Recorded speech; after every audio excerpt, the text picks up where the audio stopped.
Janata news కి స్వాగతం. బులెటిన్ల ముందుగా హెడ్లైన్స్.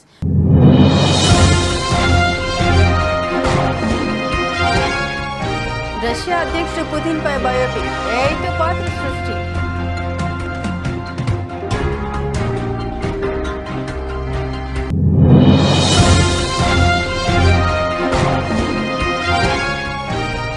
జైలుకు వెళ్లకుండా ఉండేందుకు కేరళ సీఎం బీజేపీతో రాజీ పడ్డారు. ఎన్నికల ప్రచారంలో సంచలన వ్యాఖ్యలు చేసిన ప్రియాంక గాంధీ.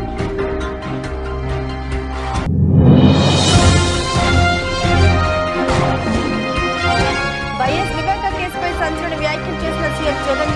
షర్మిలపై ఫైర్ అయిన వైఎస్ఆర్సీపీ అధినేత.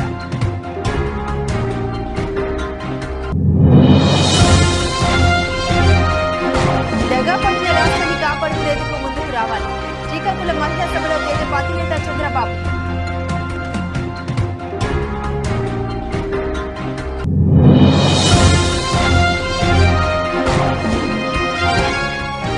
మళ్లీ బయటకు వచ్చిన బర్రెనక. నాగర్ కర్నూలు పార్లమెంట్ స్థానం నుండి స్వతంత్ర ఎంపీ అభ్యర్థిగా నామినేషన్ వేసిన శిరీష.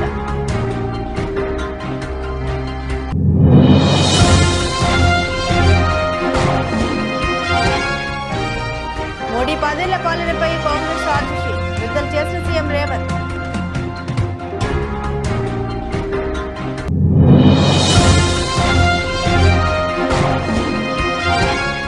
మోదీ ఢిల్లీ అన్నారు, జగన్ వాషింగ్టన్ అన్నారు. చివరకు మిగిలింది మట్టి. జగన్ పై షర్మిల ఫైర్.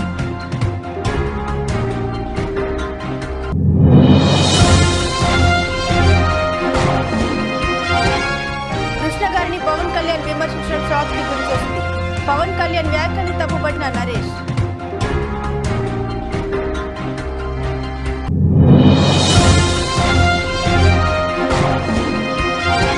బౌండరీ లైన్ వద్ద అద్భుత ఫీల్డింగ్ తో ఢిల్లీ జట్టును గెలిపించిన ఈస్టాన్ స్టబ్స్. Video viral.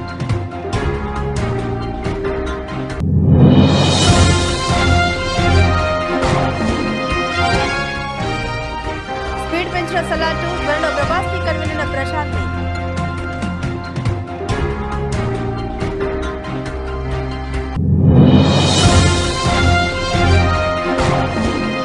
నష్టాల స్టాక్ మార్కెట్ సూచీలు 22,350 దిగువకు చేరిన నిఫ్టీ.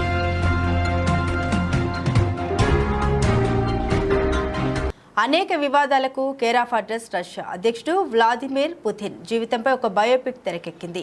పోలాండ్కు చెందిన డైరెక్టర్ బెసెలిల్ ఈ సినిమాను తెరకెక్కించారు. ఈ సినిమాకు పుతిన్ అని పేరు పెట్టారు. ఇప్పటికే 2.5 నిమిషాల ట్రైలర్ను విడుదల చేశారు. పుతిన్ కు సంబంధించిన 6 దశాబ్దాల జీవితంలోని అనేక అంశాలను ఈ చిత్రంలో చూపించనున్నారట. చిత్రాన్ని సైకలాజికల్ థ్రిల్లర్ గా పేర్కొనడం గమనార్హం. పుతిన్ పాత్రను కృత్రిమ మేధ ఏఐ ద్వారా సృష్టించారు. Russia, Ukraine, Syria, Jordan, Poland లో చిత్రీకరించారు. సెప్టెంబర్ 26న సినిమాను రిలీజ్ చేయనున్నారు. 2024 లోక్సభ ఎన్నికల 2వ దశ ప్రచారం సందడి తగ్గింది. ఏప్రిల్ 26న కేరళలోని వాయనాడ్ తో సహా 88 స్థానాలకు ఓటింగ్ జరగనుంది. ఇండియా కూటమిలో స్నేహబంధం మరోసారి సడలినట్లు కనిపిస్తోంది. రాహుల్ గాంధీ తర్వాత ప్రియాంక గాంధీ కూడా కేరళ సీఎం పినరై విజయన్ పై మండిపడ్డారు. సిపిఐ ఎంఎంకు మద్దతు ఇస్తున్న స్వతంత్ర ఎమ్మెల్యే రాహుల్ గాంధీకి డిఎన్ఏ పరీక్షలు చేయాలని డిమాండ్ చేశారు. దీనిపై ప్రియాంక స్పందిస్తూ జైలుకు వెళ్లకుండా ఉండేందుకు కేరళ సీఎం బీజేపీతో ఒప్పందం చేసుకున్నారని పేర్కొన్నారు. తన సోదరుడు వయనాడ్ నుండి కాంగ్రెస్ అభ్యర్థి రాహుల్ గాంధీ అనేక కుంభకోణాల్లో తన పేరు వినిపిస్తున్నప్పటికీ నరేంద్ర మోదీ ప్రభుత్వం విజయన్పై చర్యలు తీసుకోవడం లేదని చేసిన ప్రకటనకు కూడా ఆయన మద్దతు తెలిపారు. రాహుల్ గాంధీని నిరంతరం టార్గెట్ చేస్తున్న పినరై విజయన్ పై ప్రియాంక గాంధీ తీవ్ర స్థాయిలో విరుచుకుపడ్డారు. కేరళలో ఏప్రిల్ 26న జరగనున్న 2వ విడత లోక్సభ ఎన్నికల ప్రచారానికి బుధవారం తెరపడింది. కేరళలో ప్రచారానికి చివరి రోజున ప్రముఖ సిపిఎం నాయకుడి పేరు అనేక స్కామ్లలో బయటపడిందని, అయితే నరేంద్ర మోదీ నేతృత్వంలోని కేంద్ర ప్రభుత్వం అతనిపై ఎటువంటి చర్యలు తీసుకోవడం లేదని ప్రియాంక ఆరోపించారు. వాయనాడ్ లోక్సభ స్థానంలో ఏర్పాటు చేసిన వీధి సమావేశంలో ఆయన ఆరోపించారు. కేరళ ముఖ్యమంత్రి కూడా రాహుల్ గాంధీపై దాడి చేస్తారు. ఆయన బీజేపీపై దాడి చేయరు. ఒక వ్యక్తి సరైన దానికోసం పోరాడినప్పుడు అతనికి వ్యతిరేకంగా అన్ని దుష్ట శక్తులు కూడి వయనాడ్ నుండి మరోసారి కాంగ్రెస్ అభ్యర్థి మోడీ ప్రభుత్వం చాలా మంది ప్రతిపక్ష నేతల్ని జైల్లో పెట్టిందని, అయితే కేరళ ముఖ్యమంత్రిపై ఇంతవరకు ఎలాంటి చర్యలు తీసుకోలేదని ప్రియాంక గాంధీ ఆరోపించారు. ఇటీవల విజయన్ తన ఎన్నికల ర్యాలీలో పౌరసత్వ సవరణ చట్టం, సిఏఏ సహా అనేక అంశాలపై రాహుల్ విమర్శించారు. రాహుల్ గాంధీ తన భారత్ జోడో యాత్రలో కూడా తన ఈ వివాదాస్పద చట్టంపై మౌనంగా ఉన్నారని ఆరోపించారు. రాహుల్ గాంధీకి డిఎన్ఏ పరీక్ష చేయించాలని ఎల్డీఎఫ్ అనుకూల ఎమ్మెల్యే పివి అన్వర్ చేసిన ప్రకటనకు ప్రతిస్పందనగా కాంగ్రెస్ ప్రధాన కార్యదర్శి ప్రియాంక గాంధీ ఈ వ్యాఖ్య చేశారు. और अगर मोदी जी मंगलसूत्र का महत्व समझते तो वो ऐसी अनैतिक बातें नहीं करते। किसान पर कर्ज चढ़ता है तो उसकी पत्नी अपने मंगलसूत्र को गिरवी रखती है। बच्चों की शादी होती है या दवाई की जरूरत होती है तो महिलाएं अपने गहने गिरवी रखती हैं। ये बात ये लोग नहीं समझते और इसका प्रमाण ये है कि जब नोटबंदी हुई और महिलाओं की बचत इन्होंने ली, इन्होंने कहा कि बैंकों में पहुंचाओ, तब मोदी जी कहां थे? तब मोदी जी क्या कह रहे थे? ले रहे थे आपसे।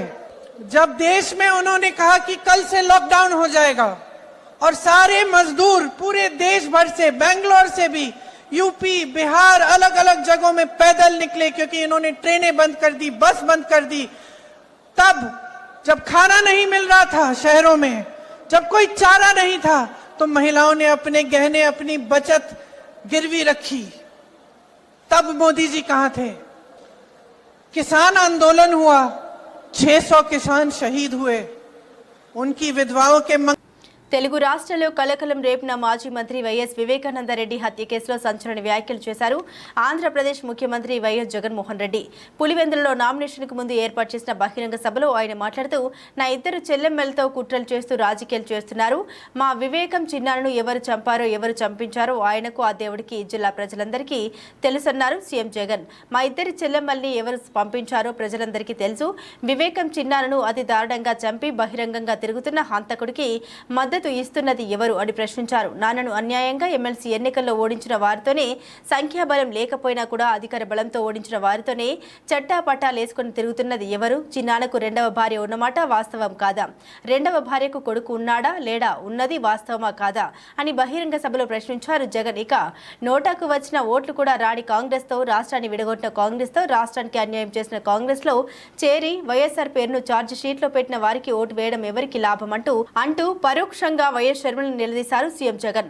ఓట్లు చీల్చడం వల్ల ఎవరికి లాభం? బాబుకి కాదా? ఓట్లు చీల్చి కూటమిని గెలిపించాలని చూడడం కాదా? ఇలాంటి వారు వైఎస్ఆర్ కు వారసులా లేక చంద్రబాబుకు వారసులా? ప్రజలే సమాధానం చెప్పాలని పిలుపునిచ్చారు.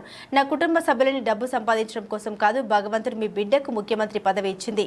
జగన్ సీఎం అయినాక కుటుంబ సభ్యుల్ని పక్కన పెట్టాడని అంటున్న కుటుంబ సభ్యులకు చెబుతున్న వైఎస్ అవినాష్ తప్పు చేయలేదని, టికెట్ ఇచ్చాను అని స్పష్టం చేశారు జగన్. వైఎస్ అవినాష్ జీవితం నాశనం చేయాలని కుట్రలో భాగమవుతున్నారు. ఏ ప్రభుత్వ పథకం మంజూరులో అయినా లంచం లేకుండా 2.70 కోట్ల రూపాయలు మంజూరు చేస్తాం.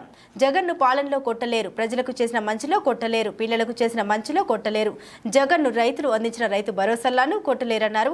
మన బ్రాండ్ కడప, మన బ్రాండ్ వైఎస్ఆర్, మన బ్రాండ్ పులివెందులను కొట్టాలనుకునే వారికి ఓటు ద్వారా గుణపాఠం చెప్పాలని పిలుపునిచ్చారు. పులివెందుల ప్రజల చిరకాల కోరిక మెడికల్ కాలేజ్, నాన్న కరుడు కన్నా కాలేజ్, మెడికల్ కాలేజ్ అన్నారు.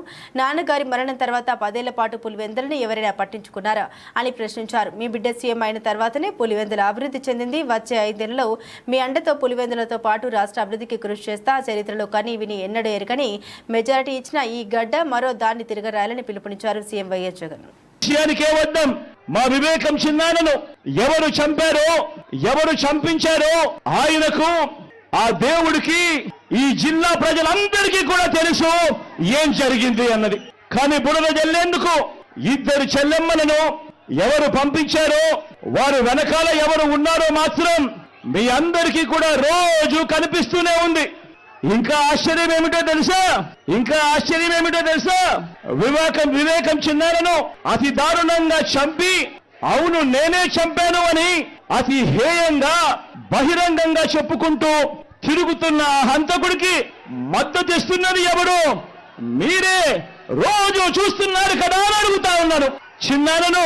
చిన్నారను అన్యాయంగా ఎమ్మెల్సీ ఎన్నికల్లో ఓడించిన వారితోనే, సంఖ్యాబలం లేకపోయినా కూడా ప్రలోభాలతో, అధికార బలంతో ఓడించిన వారితోనే ఈరోజు చట్టా పట్టాలు వేసుకొని తిరుగుతా ఉన్నారు అనంటే దానికి అర్థమేమిటి అని చెప్పి సందర్భంగా అడుగుతా ఉన్నా. చిన్నానకు రెండో భార్య ఉన్న మాట వాస్తవం అవునా కాదా? ఆ రెండో భార్యతో తనకు సంతానం ఉన్న మాట వాస్తవం అవునా కాదా? అవినాష్ అక్కడికి ఎవరు ఫోన్ చేస్తే వెళ్ళాడు వంటి అనేక ప్రశ్నలు అవినాష్ తన అనేక ఇంటర్వ్యూస్ లో, తన ప్రెస్ బర్రెలెక్క అలియాస్ కార్నె శిరీష ఈ పేరు గురించి ప్రత్యేక పరిచయం అక్కర్లేదు. తెలంగాణ అసెంబ్లీ ఎన్నికల్లో స్వాతంత్ర అభ్యర్థిగా బరిలో నిలిచిన ఆమె 2 తెలుగు రాష్ట్రాల ప్రజల్ని తన వైపుకు తిప్పుకుంది. తెలంగాణ అసెంబ్లీ ఎన్నికల్లో 2 తెలుగు రాష్ట్రాల్లోని నిరుద్యోగ యువత ఆమెకు పెద్ద ఎత్తున మద్దతు తెలిపారు. సిబిఐ మాజీ జేడీ లక్ష్మీనారాయణ, డైరెక్టర్ రామ్ గోపాల్ వర్మ లాంటి ప్రముఖులు తనకు సపోర్ట్ ఇచ్చారంటే బర్రెలెక్కకు ఉన్న ఆదరణ ఎలాంటిదో అర్థం చేసుకోవచ్చు. అలాంటి బర్రెలెక్కే మరోసారి అందరినీ షాక్ అయ్యేలా చేసింది. ఈసారి ఏకంగా లోక్సభ బరిలో కూడా పోటీకి దిగుతోంది. తన స్నేహితుడు సమీప బంధువు వెంకటేష్తో పెళ్లి పీటలెక్కిన బర్రెలెక్క ఇక ఫ్యామిలీ లైఫ్లో బిజీగా ఉండిపోతుందని అనుకున్నారు అందరూ. కానీ దీనికి భిన్నంగా ముందు చెప్పినట్టుగానే లోక్సభ ఎన్నికల బరిలో దిగింది. ఇక రీసెంట్గా నాగర్ కర్నూలు పార్లమెంట్ స్థానం నుండి స్వతంత్ర ఎంపీ అభ్యర్థిగా నామినేషన్ వేసింది శిరీష. ఎలాంటి హడావుడి లేకుండా కేవలం తన భర్త, కుటుంబ సభ్యులు, సన్నిహితులు, స్నేహితులతో కలిసి నాగర్ కర్నూలు జిల్లా రిటర్నింగ్ అధికారికి నామినేషన్ పత్రాలను సమర్పించింది. అయితే దీనికి సంబంధించిన వీడియో ఇప్పుడు సామాజిక మాధ్యమాల్లో వైరల్గా మారింది. ప్రధాని మోదీ 10 ఏళ్ల పాలనపై తెలంగాణ కాంగ్రెస్ ఛార్జ్ షీట్ దాఖలు చేసింది. ఇవాళ మధ్యాహ్నం 12:20 ఛార్జ్ షీట్ను సీఎం రేవంత్ రెడ్డి విడుదల చేశారు. 10 ఏళ్ల మోసం, 100 ఏళ్ల విధ్వంసం అంటూ ఛార్జ్ షీట్ విడుదల చేస్తున్నట్లు కాంగ్రెస్ వర్గాలు తెలిపారు. 10 ఏళ్ల కన్నీళ్లను యాదించుకుందాం, ప్రజాద్రోహుల పాలనను అంతం చేద్దామనే కాంగ్రెస్ ఛార్జ్ షీట్ను సీఎం విడుదల చేశారు. ఈ కార్యక్రమంలో సీఎం రేవంత్ తో పాటు డిప్యూటీ సీఎం భట్టి విక్రమార్క, మంత్రి కోమటిరెడ్డి వెంకటరెడ్డి పాల్గొన్నారు. మోదీ పార్లమెంట్ సాక్షిగా పదే తెలంగాణ ఏర్పాటును ఎగతాళి చేశారు. విభజన హామీలైన Bayyaram steel plant, Kazipet railway coach factory అమలు చేయలేదన్నారు. 811 టీఎంసీ కృష్ణా జిల్లాలో తెలంగాణకు దక్కాల్సిన వాటాను దక్కకుండా చేశారని పేర్కొన్నారు. గవ్వ కూడా ఏ పేదవాడి ఖాతాలో వెయ్యకుండా ఈరోజు దేశాన్ని మోసం చేసిండ్రు. ఆనాడు 410 రూపాయలు ఉన్న సిలిండర్ ఈనాడు 1200 రూపాయలకు ధర పెంచి ఈరోజు ప్రజల్ని, మధ్యతరగతి, దిగువ తరగతి పౌరులను దోసుకుంటున్నారు. ఆనాడు 55 రూపాయలు డీజిల్, 55 రూపాయలు పెట్రోల్ ఉన్నది, ఈరోజు 110 రూపాయలకు పెరిగింది. ఆ రోజు 50 రూపాయలు ఉన్న డీజిల్ ఈరోజు దాదాపుగా 100 రూపాయలకు పెరిగింది. ఆ రోజు 80 రూపాయలు ఉన్న మంచి నూనె ఈరోజు 180 రూపాయలు అయ్యింది. కందిపప్పు కూడా 180 రూపాయలు అయ్యింది. సామాన్యుడు బ్రతకలేని విధంగా నిత్యావసర వస్తువుల ధరలను విపరీతంగా పెంచిండ్రు. జీఎస్టీ పేరు మీద దోపిడీ. రాష్ట్రానికి రాజధాని లేదు, రాజధాని లేని రాష్ట్రం ఎక్కడా లేదు. మన రాష్ట్రానికే ఈ దుస్థితి, మనకు చేతిలో చిప్ప తప్ప ఏమీ లేదు అంటూ ఏపీసీసీ చీఫ్ వైఎస్ షర్మిలారెడ్డి వ్యాఖ్యలు చేశారు. ఎన్నికల ప్రచారంలో భాగంగా గురువారం విజయవాడలో నిర్వహించిన బహిరంగ సభలో షర్మిల మాట్లాడుతూ జగన్, చంద్రబాబు మోదీలపై తీవ్ర స్థాయిలో విరుచుకుపడ్డారు. షర్మిల చంద్రబాబు సిరంగపూర్ అన్నారని, 3D గ్రాఫిక్స్ చూపించి 30,000 ఎకరాలు తీసుకున్నారని తెలిపారు. 2015లో మోడీ వచ్చి భూమి పూజ చేసి యమునా నది నుండి మట్టి తెచ్చి ఇచ్చారని, ఇక మనకు చివరకు మిగిలింది మట్టి అంటూ కామెంట్స్ చేశారు. ఢిల్లీని తలదన్ని రాజధాని ఉండాలని మోడీ చెప్పారని, బాబు సింగపూర్ లాంటి రాజధాని అన్నారన్నారు. ఆంధ్ర ఆత్మగౌరవ రాజధాని అన్నారని, అమరావతి కాస్త చివరికి భ్రమరావతి చేశారంటూ మండిపడ్డారు. హైదరాబాద్ తానే కట్టారని చంద్రబాబు అన్నారని, హైదరాబాద్కు మించిన రాజధాని అని మళ్లీ చెప్పారన్నారు. బాబు హయాంలో తాత్కాలిక భవనాలు తప్ప మిగిలింది ఏమీ లేదన్నారు. దేశ విదేశాలు తిరిగారే తప్ప పెట్టుబడులు రాలే అని అన్నారు. ఉద్యోగాలు లేవని, పరిశ్రమలు లేవన్నారు. మీరు ఓట్లేసి 5 సంవత్సరాలు అయిపోయింది, ఇప్పుడు మళ్ళీ ఎన్నికలు వచ్చేసాయి. అందుకే చెప్తున్నాం, ఓటు అనేది మీ చేతుల్లో ఉన్న ఆయుధం. ఓటు అన్నది మీ జీవితాలే కాదు, మీ బిడ్డల జీవితాలు కూడా మార్చే ఆయుధం. ఓటు అన్నది సరైన వాళ్ళకు వేయకపోతే మీ భవిష్యత్తే కాదు, మీ బిడ్డలకు భవిష్యత్తు కూడా అడ్రస్ లేకుండా పోతుంది. అందుకే చెప్తున్నా, ఒక్కసారి ఓటు వేసే ముందు ఆలోచన చేసి ఓటు వేయండి. ముందు 5 సంవత్సరాలు, మన రాష్ట్రం ఏర్పడి 10 సంవత్సరాలు అయిపోయింది. ముందు 5 సంవత్సరాలు చంద్రబాబు గారు ముఖ్యమంత్రిగా ఉన్నారు. ఇప్పుడు 5 సంవత్సరాలు జగన్మోహన్ రెడ్డి గారు ముఖ్యమంత్రిగా ఉన్నారు.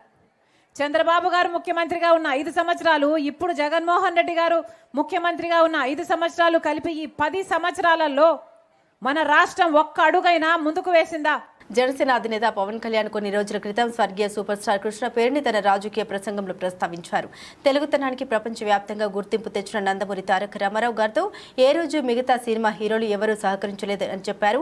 పవన్ కళ్యాణ్ కొంతమంది కాంగ్రెస్ లో ఉన్నారు, కృష్ణ గారు కాంగ్రెస్ లో ఉన్నారు, కోట శ్రీనివాస్ గారు వేరే పార్టీలో ఉన్నారు, ఎన్టీఆర్ గారిని విమర్శించే వాళ్ళు, కానీ ఏ రోజు ఎన్టీ రామారావు గారు కృష్ణ గారిని ఒక్క మాట కూడా అనలేదు. అది ఎన్టీఆర్ సంస్కారం అని చెప్పారు పవన్ కళ్యాణ్ తన రాజకీయ ప్రసంగంలో. పక్కన ఎన్టీఆర్ కుమార్తె బీజేపీ నాయకురాలు అధ్యక్షురాలు దగ్గుబాటి పురంధేశ్వరి కూడా ఉన్నారు. అయితే పవన్ కళ్యాణ్ ఇలా కృష్ణ గురించి మాట్లాడిన మాటలు విని షాక్ అయ్యానని సీనియర్ నటుడు విజయ నిర్మల కుమారుడు అయిన నరేష్ తన సామాజిక మాధ్యమం ఎక్స్ ద్వారా చెప్పారు. అతను ఒక పోస్ట్ పెడుతూ కృష్ణ గారు బంగారు హృదయం గల మనిషిని, సినిమా రాజకీయాల్లో ఆయన చేసిన కృషి మరవలేనిదని చెప్పుకొచ్చారు నరేష్. అయితే అటువంటి కృష్ణ గారిపై పవన్ కళ్యాణ్ ఇలా విమర్శించడం విని షాక్ అయ్యానని నరేష్ చెప్పుకొచ్చారు. ఎన్టీఆర్ సంస్కారం ఉంది, అందువల్లనే అతనిపై విమర్శలు చేసిన మిగతా సినిమా నటులపై తిరిగి విమర్శించలేదని పవన్ కళ్యాణ్ చెప్పుకొచ్చారు. పవన్ కళ్యాణ్ ప్రసంగం వీడియో నరేష్ తన ఎక్స్ లో షేర్ చేస్తూ కృష్ణ గారు ఎన్టీఆర్ గురించి మాట్లాడిన వీడియోను కూడా షేర్ చేశారు నరేష్. అందులో కృష్ణ తన అభిమాన నటుడు ఎన్టీఆర్ అని, ఎన్టీఆర్ ని చూడడానికి అప్పట్లో మద్రాసు వెళ్ళానని, అతన్ని కలిశానని, అతని సినిమాలో వేషం ఇవ్వమని అడిగితే నువ్వు ఇంకా చిన్న కుర్రాడిలా ఉన్నావు, తర్వాత రా అని చెప్పారని కృష్ణ గారు ఆ వీడియోలో ఎన్టీఆర్ పై తనకున్న అభిమానాన్ని చాటుకున్నారు. అందరికీ నమస్కారం. చిన్నప్పటి నుంచి నేను రామారావు గారి అభిమానిని. డిగ్రీ చదువు పూర్తయిన తర్వాత రామారావు గారిని చూడటానికే మెడ్రాస్ వెళ్ళాను. వారిని కలిసి చాలా సంతోషంగా ఉంది మిమ్మల్ని చూడటం అని చెప్పి, నాకు సినిమాల్లో యాక్ట్ చేసే ఇంట్రెస్ట్ ఉంది, మీ పిక్చర్లో ఏదైనా వేషం ఇవ్వండి అని అడిగాను. ఇంకా నువ్వు చిన్న కుర్రాళ్ళలాగా ఉన్నావు, 2-3 సంవత్సరాలు ఆగితే డెఫినెట్గా నువ్వు పనికొస్తావు, నీకు వేషం ఇస్తానని చెప్పారు. ఈలోగా ఆదిత్య సుబ్బారావు గారు నన్ను తేనె మనసుల్లో హీరోగా ఇంట్రడ్యూస్ చేశారు. నేను ఇండస్ట్రీకి వచ్చినాక 5వ పిక్చరు స్త్రీ జన్మ ఫస్ట్ టైం నా అభిమాన కథానాయకుడు రామారావు గారితో తమ్ముడుగా నటించే అవకాశం కలిగింది. మనందరి ఆంధ్ర రాష్ట్రానికి తెలుగుతనానికి ప్రపంచ వ్యాప్తంగా గుర్తింపు తెచ్చిన శ్రీ నందమూరి తారక రామారావు గారు ఏ రోజు కూడా ఆయనతో కూడా అందరూ సినిమా హీరోలు ఎవరు కూడా ఆయనతో సహకరించాల. కొంతమంది కాంగ్రెస్ లో కూడా ఉన్నారు. కృష్ణ గారు కాంగ్రెస్ లో ఉన్నారు, కోట శ్రీనివాసరావు గారు వేరే పార్టీలో ఉన్నారు. ఎన్టీ రామారావు గారిని విమర్శించేవాళ్ళు. ఏ రోజున ఎన్టీ రామారావు గారు ఎప్పుడు కూడా కృష్ణ గారిని ఒక్క మాట అనలా. అది ఎన్టీ రామారావు గారి సంస్కారం. అలాగే తెలుగుదేశం మహిళలకు తెలుగుదేశం పార్టీ పుట్టినీళ్లు, నాకు ఆడబిడ్డలు లేరు, మీరే నాకు ఆడబిడ్డలు, అండగా నిలవండి, మిమ్మల్ని మహాశక్తిగా తీర్చిదిద్దే బాధ్యత నేను తీసుకుంటాను. వైకాపా ప్రభుత్వంలో దగాపడిన రాష్ట్రాన్ని కాపాడుకునేందుకు మహిళలే నడుం బిగించాలి. మీరిచ్చే తీర్పుతో జగన్కు దిమ్మ తిరిగి ఆ పార్టీ బంగాళాఖాతంలో కలిసిపోవాలి అని ఆ పార్టీ అధినేత చంద్రబాబు నాయుడు మహిళలకు పిలుపునిచ్చారు. శ్రీకాకుళంలో బుధవారం ఉదయం మహిళలతో నిర్వహించిన సభలో ఆయన మాట్లాడారు. తెదేపా హయాంలో డ్వాక్రా సంఘాలు ఏర్పాటు చేసినప్పుడు అంతా నవ్వారు. మహిళలకు రివాల్వింగ్ ఫండ్, వడ్డీ లేని రుణాలు ఇచ్చాం, పసుపు కుంకుమ పథకం కింద ఆర్థిక సహాయం చేశాం. మన ప్రభుత్వం అధికారంలోకి రాగానే ప్రతి మహిళకు నెలకు 1,500 రూపాయల చొప్పున 5 ఏళ్లలో 90,000 ఇస్తాం. చదువుకునే ప్రతి బిడ్డకు 15,000 చొప్పున ఇస్తాం. ఏడాదికి 3 గ్యాస్ సిలిండర్లు ఉచితంగా ఇస్తాం. ఆర్టీసీ బస్సులో ఉచిత ప్రయాణ సౌకర్యం కల్పిస్తాం. పెట్రోల్, నిత్యావసరాలు ఆకర్షణ అంటున్నాయి. పక్కనే ఉన్న ఒడిశాతో పోల్చుకుంటే పెట్రోల్ ఉత్పత్తి ధరలు 10% ఎక్కువగా ఉన్నాయి. ఉత్తరాంధ్ర ద్రోహి ముఖ్యమంత్రి జగన్ ఒక్క ప్రాజెక్ట్ అయినా కట్టారా? రోడ్లు వేశారా? నీళ్లు ఇచ్చారా? ఉద్యోగాలు ఇచ్చారా? రాష్ట్రంలోనే తక్కువ తలసరి ఆదాయం, ఎక్కువ వలసలు ఉన్న జిల్లా శ్రీకాకుళం. వైకాపా అధికారంలోకి వచ్చాక ఇసుక, మద్యం, భూములు, భూగర్భ ఖనిజ సంపద దోచుకుంటున్నారు, గొంతుపై కత్తి పెట్టి పోటు రాయించుకున్నారు అని ధ్వజమెత్తారు. టిడ్కో ఇళ్లకు డబ్బులు కట్టిన వారందరికీ ఇల్లు అప్పగిస్తామని, ఉపాధి హామీ పనుల్లో వేతనాలు పెంచుతామని చెప్పుకొచ్చారన్నారు బాబు. సేవాభావంతో వచ్చింది, నీతి నిజాయితీగా ఉంది. అలాంటి నాయకురాలు మీరు ఎన్నుకుంటే ఈ విజయనగరం ప్రజలకు న్యాయం జరుగుతుంది. అది మా భరోసా. నేను పవన్ కళ్యాణ్ గారు ఇద్దరం మీకు భరోసా ఇస్తున్నామని చెప్పి నేను మీకు తెలియజేస్తున్నా. రెండోది, కె అప్పలనాయుడు ఒక సాధారణమైన కార్యకర్త. ఈరోజు విజయనగరం ఎంపీగా ఇచ్చామంటే అది మా ఆలోచన విధానం. సైకో జగన్ ఎవరికి ఇస్తాడంటే డబ్బులుండే వాళ్ళకి, లేకపోతే కాళ్ళు పట్టుకునే వాళ్ళకి, లేకపోతే ఊడిగం చేసే వాళ్ళకి ఇస్తా. ఐపీఎల్ 2024 టోర్నీలో భాగంగా బుధవారం అరుణ్ జైట్లీ స్టేడియంలో Gujarat Titans versus Delhi Capitals జట్ల మధ్య మ్యాచ్ జరిగింది. చివరి చివరి బాల్ వరకు ఉత్కంఠభరితంగా సాగిన ఈ మ్యాచ్లో 4 పరుగుల తేడాతో ఢిల్లీ జట్టు విజయం సాధించింది. దీంతో ఈ సీజన్లో ఢిల్లీ 4వ విజయాన్ని అందుకుంది. తొలుత బ్యాటింగ్ చేసిన ఢిల్లీ క్యాపిటల్స్ జట్టు 224 పరుగులు చేసింది. 225 పరుగుల లక్ష్య ఛేదనలో గుజరాత్ పోరాడి ఓడింది. నిర్ణీత 20 ఓవర్లో గుజరాత్ 8 వికెట్ల నష్టానికి 220 పరుగులకే పరిమితమైంది. ఈ మ్యాచ్లో Delhi player Stubbs boundary line వద్ద అద్భుత ఫీల్డింగ్ గుజరాత్ జట్టు ఓటమికి కారణమైంది. ఇందుకు సంబంధించిన వీడియో సోషల్ మీడియాలో వైరల్ అవుతుంది. ఢిల్లీ క్యాపిటల్స్ నిర్దేశించిన 225 పరుగుల లక్ష్యాన్ని ఛేదించే క్రమంలో గుజరాత్ టైటాన్స్ జట్టు 18 ఓవర్లకు 7 వికెట్ల నష్టానికి 108 పరుగులు చేసింది. ఆ సమయంలో రషీద్ ఖాన్, సాయి కిషోర్ క్రీజుల్లో ఉన్నారు. రషీద్ ఖాన్ క్రీజులో ఉండడంతో గుజరాత్ జట్టు గెలుపుపై ఆశలు పెట్టుకుంది. 19వ ఓవర్ రసిక్ సలాం వేయగా తొలి బంతిని రషీద్ ఖాన్ 4 కొట్టాడు. రెండో బంతిని 6 కొట్టే క్రమంలో బౌండరీ లైన్ వద్ద స్టబ్స్ గాల్లోకి ఎగిరి అద్భుతమైన క్యాచ్ అందుకునే ప్రయత్నం చేశాడు. కానీ వీలు కాకపోవడంతో గాల్లో ఉండగానే చేతిలో బంతిని మైదానంలోకి విసిరాడు. దీంతో 6 పరుగులు రావాల్సింది 1 పరుగు మాత్రమే వచ్చింది. 19 ఓవర్లో మొత్తం గుజరాత్ టైటాన్స్ 18 పరుగులు రాబట్టింది. దీంతో స్కోర్ 200 పరుగులు దాటింది.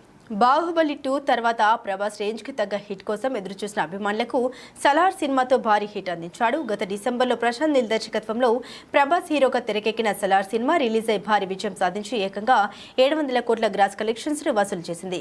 ఫుల్ లెంత్ యాక్షన్ ఎంటర్టైనర్ గా తెరకెక్కిన సలార్ సినిమాపై ఉన్న అంచనాలు అందుకొని ప్రభాస్ ఫ్యాన్స్ కి ఫుల్ జోష్ ఇచ్చింది. ఇక సలార్ 2 కూడా ఉందని ముందే ప్రకటించారు. సలార్ సినిమాలో క్లైమాక్స్ లో ప్రభాస్ కి ఇచ్చిన ఎలివేషన్ చూసి పార్ట్ 2 కోసం అభిమానులు ఎంతగానో ఎదురు చూస్తున్నారు.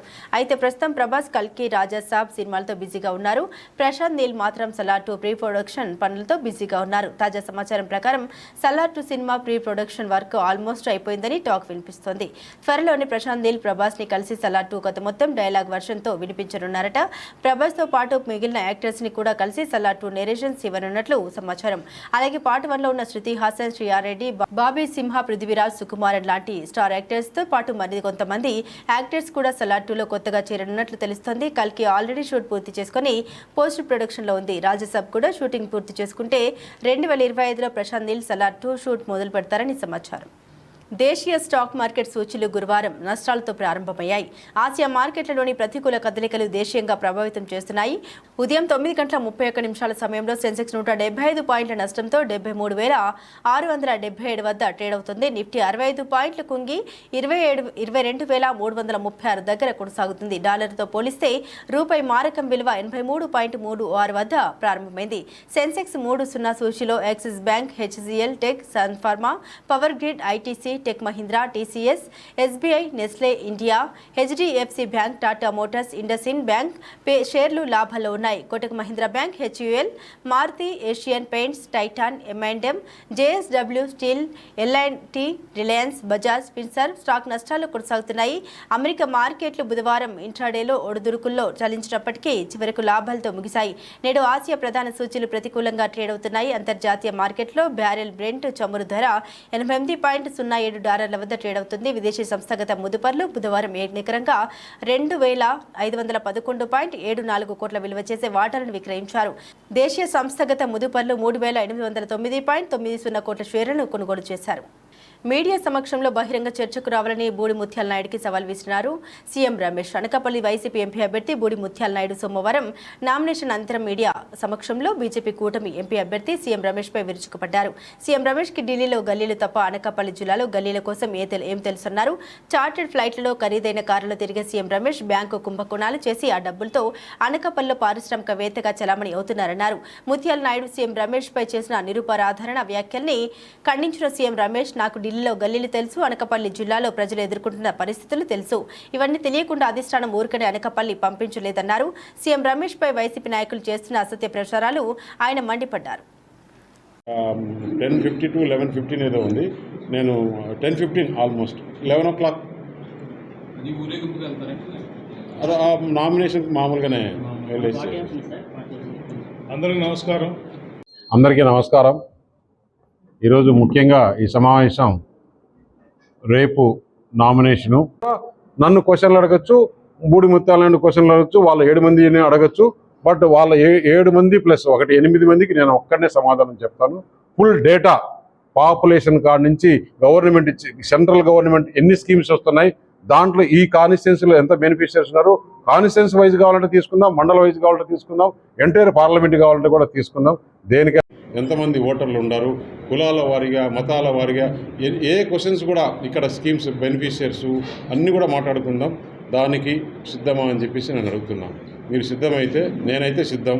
మీడియా సమక్షంలోనే మనం ఎందుకు డిబేట్ పెట్టుకుంటే పబ్లిక్ కూడా పార్లమెంట్ ఎన్నికల సందర్భంగా మల్కాజ్గిరి బీఆర్ఎస్ పార్టీ అభ్యర్థి రాగిడి లక్ష్మారెడ్డి గారి నామినేషన్ కార్యక్రమంలో భాగంగా జరిగిన రోడ్ షో సభ కార్యక్రమాల్లో BRS party working president KT Rama Rao గారితో కలిసి పాల్గొనడం జరిగింది. ఈ కార్యక్రమంలో ఎమ్మెల్సీలు షంబీపూర్ రాజు, సురభి వాణి, దేవి, దయానంద్ గుప్తా, ఎమ్మెల్యేలు KP Vivekananda, Krishna Rao, Rajasekhar Reddy, Sudheer Reddy, Laxma Reddy, BRS party MP అభ్యర్థి రాగిడి లక్ష్మారెడ్డి, మేడ్చల్ నియోజకవర్గం ఇన్ఛార్జ్ మహేందర్ రెడ్డి, రాష్ట్ర బీఆర్ఎస్ పార్టీ యువ నాయకులు డిఆర్ భద్రారెడ్డి, మేయర్లు, చైర్మన్లు, కార్పొరేటర్లు, కౌన్సిలర్లు, నాయకులు, కార్యకర్తలు తదితరులు పాల్గొన్నారు.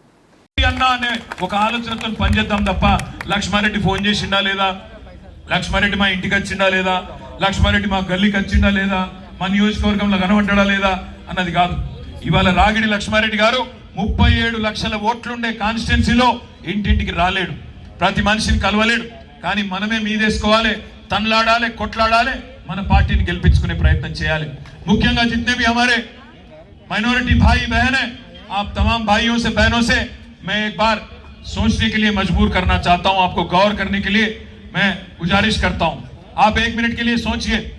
आज जो यहाँ पे एक डम्मी कैंडिडेट को खड़ा करके कांग्रेस पार्टी वाले, एक पटनम सुनीता महेंद्र रेड्डी बोल के, जिनका कोई ताल्लुकात नहीं है यहाँ पे, जिनका कोई वास्ता नहीं है, जिनका कोई रिश्ता नहीं है, जिनका कोई है ही नहीं यहाँ पे, उनको लाके जबरदस्ती बीजेपी को जिताने की कोशिश कर रहे हैं. ना सिर्फ मलकाजगिरी में बल्कि सिकंदराबाद में, चेवेल्ला में, बहुत जगह आज छोटे भाई रेवंत रेड्डी बड़े भाई को आभारी हो गए, इसलिए उनकी आज जीत के लिए कोशिश कर रहे हैं. आप देखिएगा 1 मिनट, सोचिए 1 मिनट. रेवंत रेड्डी जो आदमी है किसके लिए काम कर रहा है? बड़े भाई राहुल गांधी के लिए काम कर रहा, मोदी के लिए काम कर रहा. राहुल गांधी बोलता ऊपर दिल्ली में चौकीदार चोर है. चौकीदार बोलते कौन है?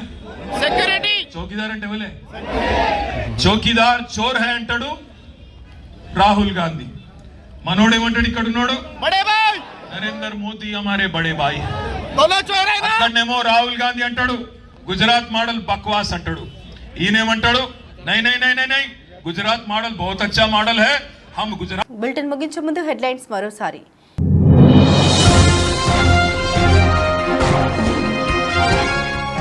రష్యా అధ్యక్షుడు పుతిన్ పై బయోపిక్, ఏఐతో పాత్ర సృష్టి.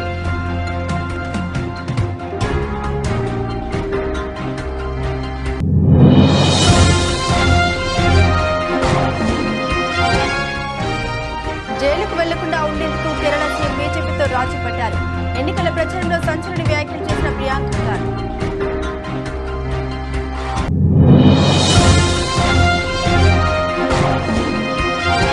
వైఎస్ వివేక కేసుపై సంచలన వ్యాఖ్యలు చేసిన సీఎం జగన్, షర్మిలపై ఫైర్ అయిన వైఎస్ఆర్సీపీ అధినేత.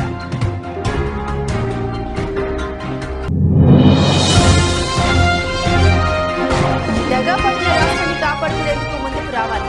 శ్రీకాకుళం మహిళా సభలో తెదేపా అధినేత చంద్రబాబు.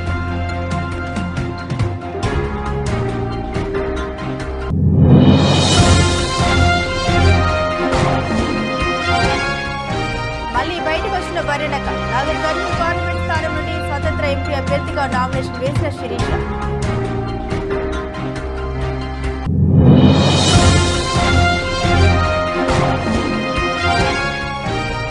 మోడీ 10 ఏళ్ల పాలనపై కాంగ్రెస్ ఆర్టీసీ విడుదల చేసిన సీఎం రేవంత్.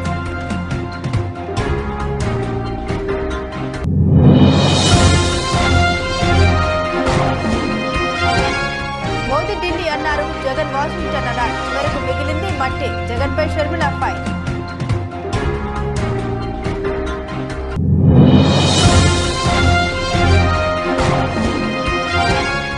కృష్ణ గారిని పవన్ కళ్యాణ్ విమర్శించడం షాక్ కి గురి చేసింది. పవన్ కళ్యాణ్ వ్యాఖ్యల్ని తప్పుపట్టిన నరేష్.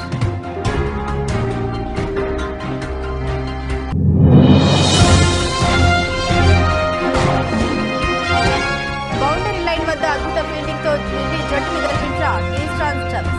Video viral.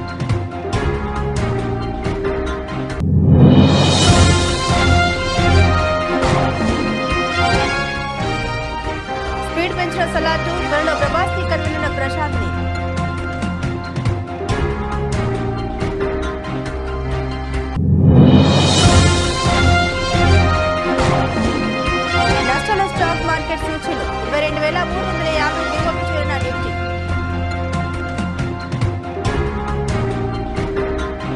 ఇవి బులెటిన్లోని విశేషాలు. తిరిగి మరో బులెటిన్తో మళ్ళీ కలుసుకుందాం. సెలవు.